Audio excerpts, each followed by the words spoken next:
عن عبد الله بن عباس رضي الله تعالى عنه قال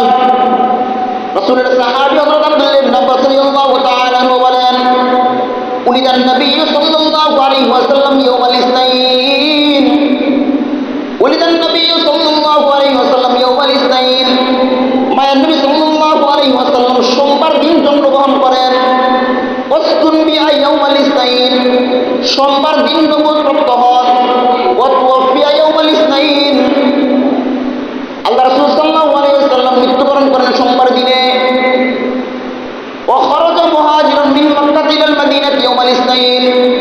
আল্লাহ রাসূল সাল্লাল্লাহু আলাইহি ওয়াসাল্লাম মক্কা থেকে মদিনার উদ্দেশ্যে হিজরত করার উদ্দেশ্যে বের হন সোমবার দিনে وقدم المدينة يوم الاثنين আল্লাহ রাসূল সাল্লাল্লাহু আলাইহি ওয়াসাল্লাম মদিনায় গিয়ে পৌঁছানো ইয়াউমুল ইসনাইন সোমবার দিনে ওয়ারুফিয়াল হাজরুল আসওয়াদ ইয়াউম